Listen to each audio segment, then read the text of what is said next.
Have you ever felt the crushing weight of always having to be happy? The relentless pressure to smile, even when your world is crumbling around you? Welcome to the dark side of positivity, where forced happiness becomes a prison of its own. I'm here to challenge the notion that we must always look on the bright side, and to show you why embracing the full spectrum of human emotions is not just okay, it's essential for a truly fulfilling life. This video will take you on a journey through the pitfalls of toxic positivity and the freedom that comes with accepting our authentic selves. We'll explore how the constant pursuit of happiness can lead to feelings of inadequacy, guilt, and even depression. You'll learn why it's crucial to acknowledge and process negative emotions, and how doing so can lead to greater resilience and genuine contentment. By watching this video, you'll gain invaluable insights into the human psyche and learn practical tools to navigate life's challenges with grace and authenticity. You'll discover how to break free from the chains of forced positivity and cultivate a more balanced, honest relationship with yourself and others. This knowledge has the power to transform your relationships, boost your self-esteem, and help you find true peace amidst life's ups and downs.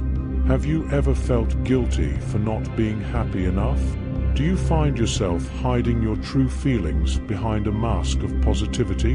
Have you wondered if there's something wrong with you for not always seeing the silver lining? If you've answered yes to any of these questions, this video is for you. Let's dive deep into the tyranny of positive thinking and uncover the liberating truth that lies beyond the smile.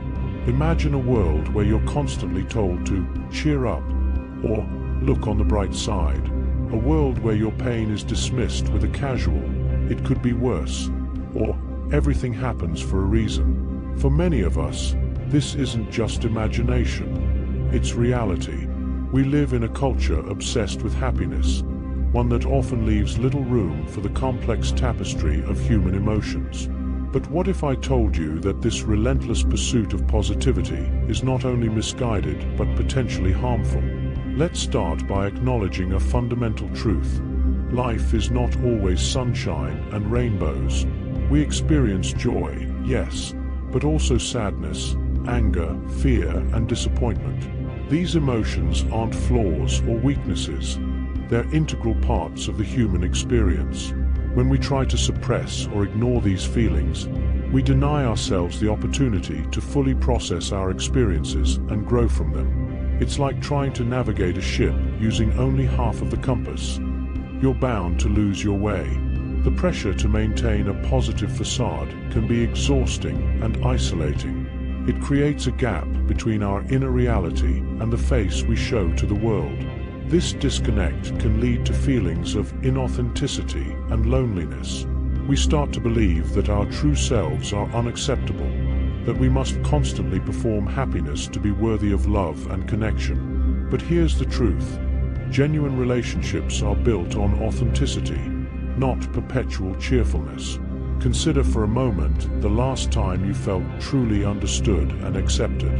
Was it when you were putting on a brave face? Or was it when you allowed yourself to be vulnerable? More often than not, it's in our moments of honesty and openness that we forge the deepest connections. By embracing our full range of emotions, we give others permission to do the same. We create spaces where people can be real, where they can show up as their whole selves without fear of judgment. But the tyranny of positive thinking doesn't just affect our relationships. It can have profound impacts on our mental health. When we believe that we should always be happy, we set ourselves up for failure. Inevitably, we will face situations that provoke negative emotions. If we've trained ourselves to view these feelings as unacceptable, we add an extra layer of suffering to our experiences. We feel bad about feeling bad, creating a vicious cycle of shame and self-criticism. This constant pressure to be positive can lead to what psychologists call toxic positivity.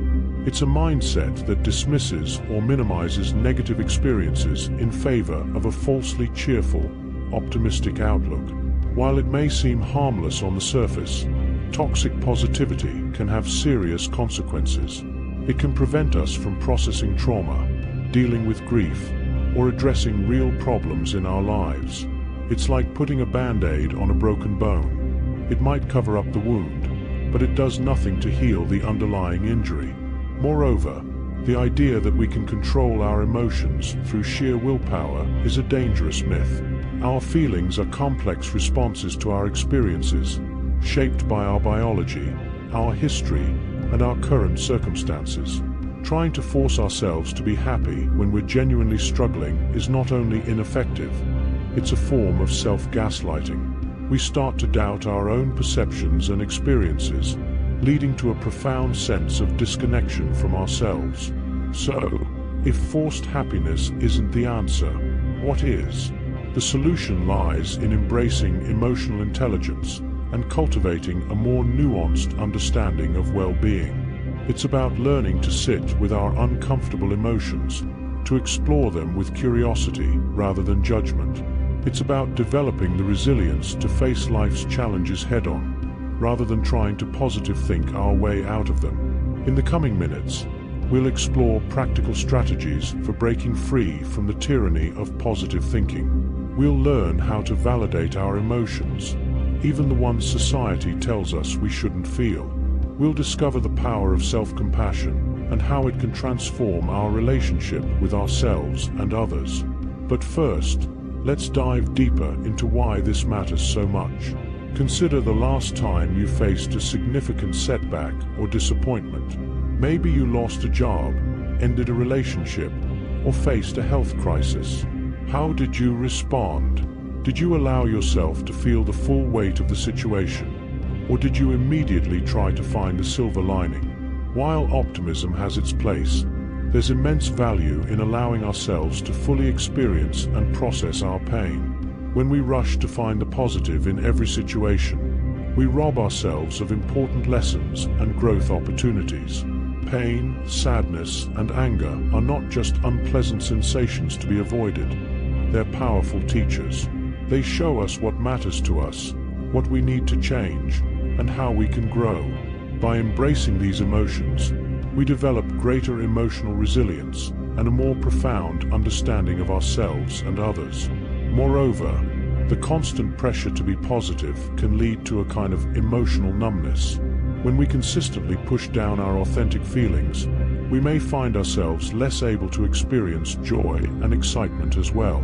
It's as if by muting part of our emotional spectrum, we inadvertently dim the whole range. True happiness isn't about being positive all the time. It's about being fully present and engaged with life in all its messy, complex glory. Let's talk about the impact of forced positivity on our relationships. When we're always putting on a happy face, we create barriers between ourselves and others. We may think we're protecting our loved ones from our pain or sparing them our negativity, but in reality, we're denying them the opportunity to truly know and support us. Authentic connections are built on shared vulnerability, on the ability to show up as our true selves, warts and all. Think about the people you feel closest to. Chances are, these are the individuals with whom you can be your most authentic self. The friends who've seen you cry, who've listened to your fears and frustrations without judgment. These deep connections are fostered not by constant positivity, but by mutual acceptance and understanding. When we allow ourselves to be vulnerable, we create space for others to do the same. But what about the workplace? Surely, we need to maintain a positive attitude in our professional lives, right? While it's true that a degree of emotional regulation is necessary in professional settings, the expectation of constant positivity can be detrimental here too. It can lead to burnout, as employees feel pressured to suppress their true feelings and concerns. It can stifle creativity and problem-solving, as people become hesitant to point out potential issues or challenges.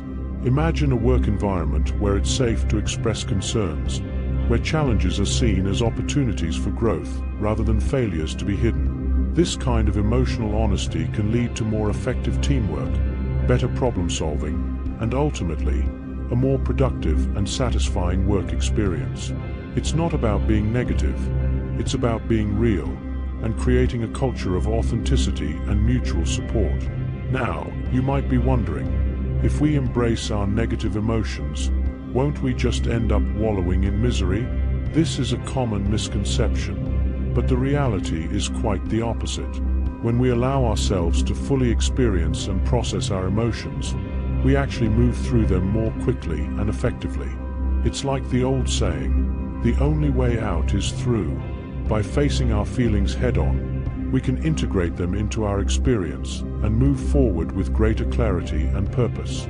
This brings us to an important point. The goal isn't to eliminate negative emotions, but to develop a healthier relationship with them. It's about understanding that all emotions serve a purpose, and learning to listen to the messages they're trying to convey.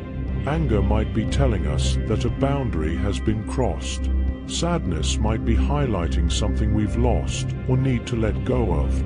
Fear might be pointing out areas where we need to grow or prepare. When we learn to listen to these emotions rather than suppress them, we gain valuable insights that can guide our actions and decisions. As we journey deeper into this exploration of emotional authenticity, let's consider the concept of emotional intelligence.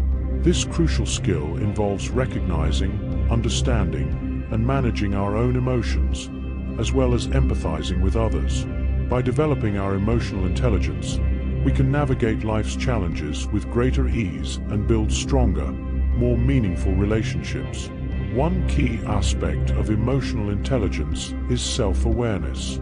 This means being able to identify and name our emotions as they arise, without judgment or immediate attempts to change them. It's about observing our internal landscape with curiosity and compassion. When we cultivate this kind of awareness, we become less reactive and more responsive to life's ups and downs.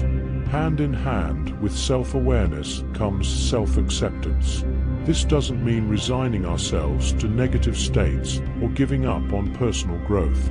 Rather, it's about acknowledging that our emotions, both positive and negative, are valid and worthy of attention. It's recognizing that we are complex beings, capable of experiencing a wide range of feelings, and that this complexity is what makes us human. Consider for a moment how different your life might be if you could accept all of your emotions without shame or self-criticism. Imagine the freedom of being able to say, "I'm feeling angry right now," or "I'm really struggling with sadness," without fear of judgment from others or yourself.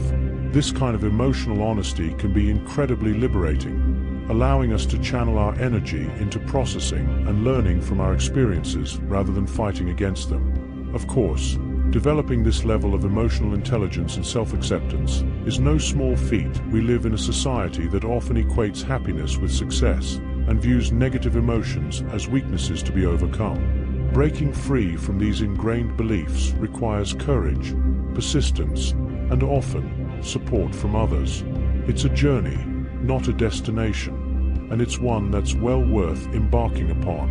As we work on cultivating greater emotional authenticity, it's important to remember that this doesn't mean we should express every emotion we feel in every situation. Emotional intelligence also involves discernment, knowing when and how to express our feelings appropriately.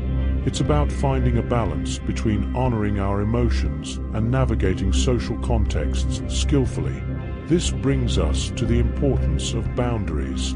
When we're more in touch with our authentic selves, including our full range of emotions, we become better equipped to set and maintain healthy boundaries.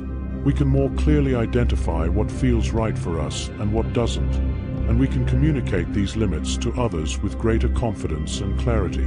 Boundary setting is a crucial skill in combating the tyranny of positive thinking. It allows us to say no to situations that don't serve us, to step back from relationships that drain us, and to create space for our own needs and feelings. When we have strong boundaries, we're less likely to fall into the trap of people-pleasing or forcing ourselves to put on a happy face when we're struggling. Let's take a moment to reflect on your own experiences with boundaries. Have there been times in your life when you've struggled to say no, or to express your true feelings, out of fear of disappointing others or appearing negative? How might your life be different if you felt more empowered to set clear, compassionate boundaries based on your authentic needs and emotions. As we continue to explore this topic, it's important to address the role of cultural and societal expectations in shaping our relationship with emotions. Many of us have been conditioned from a young age to prize positivity above all else. We're told to buck up, to look on the bright side, to be grateful even in the face of genuine hardship. While gratitude and optimism can be powerful tools, when overemphasized, they can lead to a kind of emotional bypassing that prevents us from fully processing our experiences. This cultural bias towards positivity can be particularly harmful when it comes to mental health. It can create a stigma around depression, anxiety, and other mental health challenges, making those who struggle feel even more isolated and misunderstood. By embracing a more nuanced understanding of emotional well-being, one that acknowledges the full spectrum of human experience, we can create a more compassionate and supportive society for all. As we delve deeper into this journey of emotional authenticity, let's explore the concept of resilience.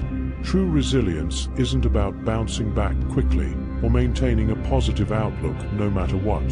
Instead, it's about developing the capacity to face life's challenges head-on, to feel the full weight of our experiences, and to grow through them. It's about bending without breaking, adapting to change, and finding strength in our vulnerability.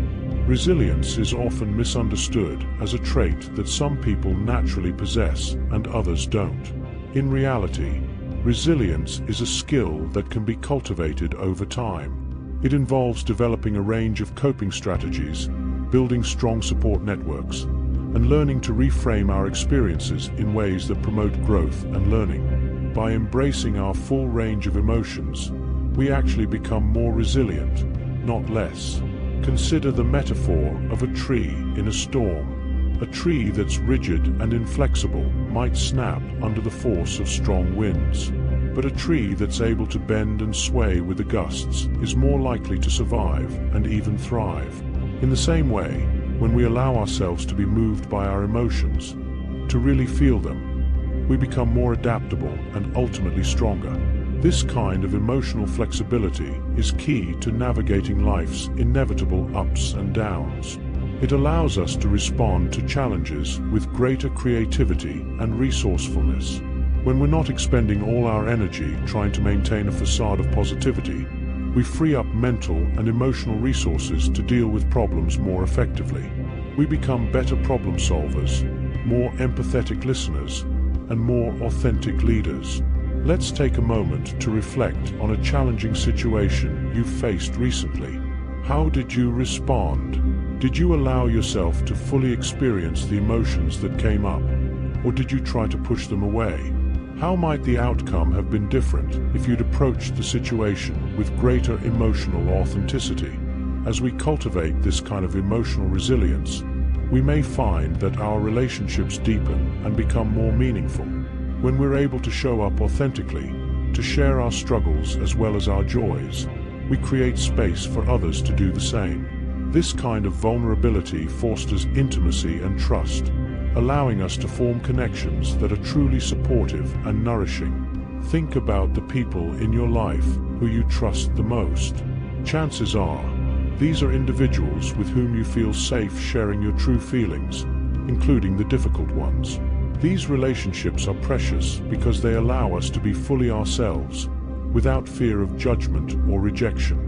By embracing our own emotional authenticity, we can create more of these deeply fulfilling connections in our lives. It's important to note that this journey towards emotional authenticity and resilience is not always easy or comfortable. It requires courage to face our fears, to sit with uncomfortable emotions, to challenge long-held beliefs about what it means to be strong or successful. There may be times when it feels easier to slip back into old patterns of forced positivity or emotional avoidance. But the rewards of this journey are immense. As we become more comfortable with our full range of emotions, we may find that we actually experience more joy and contentment in our lives. Not because we're forcing ourselves to be happy all the time, but because we're fully present and engaged with our experiences, whatever they may be. This presence, this engagement with life in all its complexity, is at the heart of true well-being. It's about being able to say, "This is difficult, and I'm struggling, but I'm here, I'm feeling, I'm living." It's about finding meaning and growth in our challenges, rather than just trying to overcome them or push them away. As we continue on this path, it's crucial to develop self-compassion. This means treating ourselves with the same kindness and understanding that we would offer to a good friend. It means recognizing that struggling is a part of the human experience, and that we're not alone in our difficulties. Self-compassion allows us to be gentle with ourselves as we navigate the sometimes turbulent waters of our emotions. Practicing self-compassion doesn't mean we're letting ourselves off the hook or avoiding responsibility for our actions. Instead, it provides a secure base from which we can acknowledge our mistakes, learn from them, and grow. When we're compassionate with ourselves, we're more likely to take risks, to try new things, and to persist in the face of setbacks. We become more resilient not because we're avoiding negative emotions, but because we're better equipped to handle them when they arise. Consider how you typically respond to your own struggles or failures. Do you tend to be harsh and critical with yourself, or are you able to offer yourself understanding and support? How might your life be different if you could consistently respond to your own pain with kindness and compassion? This shift in self-relation can be transformative, rippling out to affect every aspect of our lives. As we cultivate greater emotional authenticity and self-compassion, we may find that our perspective on success and happiness begins to shift. Rather than seeing happiness as a constant state to be achieved, we start to recognize it as a series of moments to be experienced and appreciated. We learn to find joy not just in the big achievements, but in the small, everyday experiences of being alive. This more nuanced understanding of happiness allows us to set more realistic and fulfilling goals for ourselves. Instead of chasing after an elusive state of perpetual positivity, we can focus on creating a life that's rich in meaning, connection, and personal growth. We can pursue goals that align with our values and bring us a sense of purpose, rather than those that we think will make us constantly happy. Think about your own definition of success. How much of it is influenced by societal expectations or the pressure to appear happy all the time? How might your goals change if you prioritized authenticity, growth, and meaningful connections over constant positivity? This reflection can be the first step towards a more fulfilling and genuine approach to life. As we embrace our full range of emotions, we may also find that we become more empathetic and compassionate towards others. When we're in touch with our own struggles, we're better able to recognize and relate to the struggles of those around us. This increased empathy can lead to stronger relationships, more effective communication, and a greater sense of connection to our broader community. Imagine a world where it's okay to not be okay sometimes, where we can show up to work, to our relationships, to our communities as our full, authentic selves, where we can offer support to others not by dismissing their pain or trying to fix it, but by sitting with them in it, by validating their experiences. This kind of world is possible, but it starts with each of us embracing our own emotional authenticity. Of course, this journey towards emotional authenticity doesn't mean we should wallow in negativity or ignore the positive aspects of our lives. Gratitude and appreciation remain powerful tools for well-being. The key is to practice them authentically, acknowledging the good in our lives while also honoring our struggles and challenges. Consider keeping a journal where you record not just the positive events of your day, but also the difficult emotions you experienced and what you learned from them. This practice can help you develop a more balanced and authentic relationship with your full range of emotions. It can also serve as a record of your growth and resilience over time. As we near the end of our exploration, it's important to remember that this journey towards emotional authenticity is ongoing. It's not about reaching a destination where we never struggle or feel negative emotions. Rather, it's about developing a new relationship with our emotional lives, one characterized by openness, curiosity, and compassion. As we draw this journey to a close, let's take a moment to reflect on the key insights we've explored. We've delved into the dangers of forced positivity and the importance of embracing our full emotional spectrum. We've discovered that true resilience comes not from avoiding negative emotions, but from facing them with courage and compassion. We've learned that authenticity in our relationships, with ourselves and others, leads to deeper connections and a more fulfilling life. Remember, the goal isn't to eliminate negative emotions from your life. It's to develop a healthier, more balanced relationship with all of your feelings. By doing so, you open yourself up to a richer, more authentic way of living. You become better equipped to handle life's challenges, to support others in their struggles, and to experience joy in its purest form. As you move forward from this video, I encourage you to pay attention to your emotions without judgment. Notice when you're tempted to force positivity or push away uncomfortable feelings. Instead of resisting, try to approach these moments with curiosity. Ask yourself what these emotions might be telling you. What needs or values are they highlighting? Practice self-compassion in moments of difficulty. Remind yourself that it's okay to struggle, that your feelings are valid, and that you're worthy of kindness and understanding, especially from yourself. This self-compassion will become a powerful tool in your journey towards emotional authenticity. And remember, this journey is not one you have to take alone. Seek out relationships and communities that support your authentic self-expression. Share your experiences with trusted friends or family members. Consider working with a therapist or counselor who can guide you in developing emotional intelligence and resilience. As you embrace your full range of emotions, you may find that your capacity for genuine happiness and contentment actually grows. Not because you're forcing yourself to be positive all the time, but because you're fully engaged with life in all its complexity. You're present for the joyful moments and the challenging ones, finding meaning and growth in both. In closing, I want to remind you of your inherent strength and resilience. You have the capacity to face life's challenges with courage and grace. By embracing your authentic self, including all of your emotions, you open the door to a life of greater meaning, deeper connections, and true fulfillment. Thank you for joining me on this exploration of emotional authenticity.